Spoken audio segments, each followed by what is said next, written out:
ఫిబ్రవరి 14వ తారీఖు గురువారం రోజున మేషరాశి వారికి 100% జరిగేది ఇదే. మేషరాశి వారు ఎక్కడ ఉన్న వీడియోని తప్పకుండా చూడండి.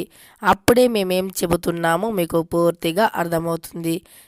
జై దుర్గా భవానీ జ్యోతిష్యాలయం. మీకు ఎటువంటి సమస్యలు ఉన్నా గురువు గారిని ఒక్కసారి సంప్రదించండి. మీ సమస్యలు అన్నీ తొలగిపోతాయి.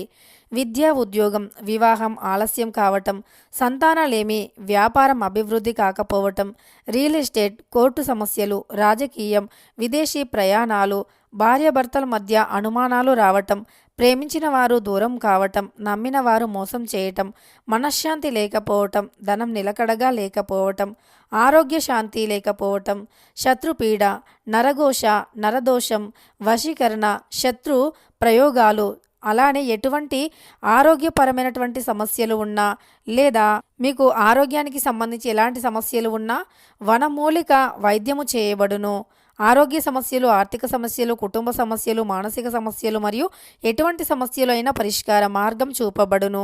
ఎటువంటి సమస్యలకు అయినా 21 రోజుల్లో పరిష్కార మార్గం చూపబడును. వీరి యొక్క సెల్ నంబర్ వచ్చి 9966489854. నమ్మకంతో గురువుగారిని సంప్రదించండి. మీకున్న సమస్యలను తొలగించుకోండి. ఇక మేషరాశి వారి యొక్క లక్షణాలు ఎలా ఉంటాయి, మేషరాశి వారికి గోచారం ఎలా నడుస్తూ ఉంది అనేటటువంటి అంశాలను ఇప్పుడు తెలుసుకుందాం. మేషరాశి అనేది రాశి చక్రంలో మొట్టమొదటి రాశి. అశ్విని నక్షత్రం 1, 2, 3, 4 పాదాలు, భరణి నక్షత్రం 1, 2, 3, 4 పాదాలు, కృత్తికా నక్షత్రం 1వ పాదంలో జన్మించిన వ్యక్తులని మేషరాశి వారిగా పరిగణిస్తూ ఉంటారు. ఈ రాశ్యాధిపతి వచ్చేసి కుజుడు. ఇక మేషరాశి వారి యొక్క లక్షణాన్ని పరిశీలించినట్లయితే చాలా దృఢమైనటువంటి లక్షణం. అంటే వీరు చాలా గొప్ప లక్షణాలు కలిగినటువంటి వ్యక్తులు. అలానే అతి చిన్న వయస్సు నుండే వీరికి అధికమైనటువంటి కష్టాల కారణంగా వీరు కుటుంబం యొక్క బరువు బాధ్యతలను మోయవలసి వస్తుంది. చిన్న వయస్సు నుండే కుటుంబ బరువు బాధ్యతలను ఎంతో బాధ్యతగా మోయటం, బాధ్యతగా నిర్వర్తించటం వంటివి జరుగుతూ ఉంటుంది.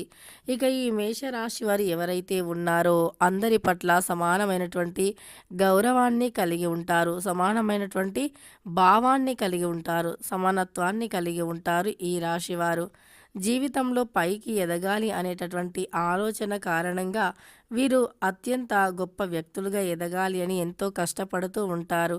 కష్టజీవులు అని కూడా చెప్పుకోవచ్చు. ఇక వీరి యొక్క జీవితం చాలా గొప్పగా మారిపోవాలి అంటే వీరు అనేక రకాలుగా కష్టపడుతూ ఉంటారు. చాలా విధాలుగా కష్టపడతారు. ఎండ వాన అనకుండా కష్టపడతారు. సమాజంలో వీరికి మంచి పేరు అనేది ఉంటుంది. సమాజంలో మంచి పేరు ప్రతిష్టలతో ముందుకు సాగిపోతారు. ఇక అలానే ఈ సమయంలో వీరు చేపట్టిన ప్రతి పని కూడా విజయవంతం అవుతుంది. వీరు చేసేటటువంటి ప్రతి పని కూడా ఎంతో గొప్పగా ఉంటుంది. ఇక వీరికి జీవితంలో ఉన్నటువంటి కొన్ని కష్టాలు అనేవి తొలగిపోయి అదృష్టం అనేది కలిసి రావాలి అంటే శివారాధన మేలు చేస్తుంది. తెలుసుకున్నారు కదా మేషరాశి వారికి ఎలా ఉంది అని. కొన్ని అనుకున్నటువంటి లక్ష్యాలను వీరు సాధించగలుగుతారు. ఏవైతే లక్షణాలు ఉన్నాయో ఆ లక్షణాలను వీరు తప్పకుండా సాధిస్తారు. దీనితో పాటు వీరి యొక్క కుటుంబం కూడా చాలా బాగుంటుంది అని చెప్పుకోవచ్చు. ఇక ఏదైనా రంగంలో రాణిస్తారు. ప్రముఖులతో పరిచయాలు ఏర్పడతాయి. ఖర్చులు సామాన్యం. పెట్టుబడులపై దృష్టి పెడతారు. ఆహ్వానం అందుకుంటారు. పనులు చురుగ్గా సాగుతాయి. పత్రాల పట్ల జాగ్రత్తగా వ్యవహరించాలి. శుభకార్యాలలో పాల్గొంటారు. ఏకాగ్రతతో వాహనం నడపండి. వీడియో నచ్చితే లైక్ చేయడం మర్చిపోవద్దు.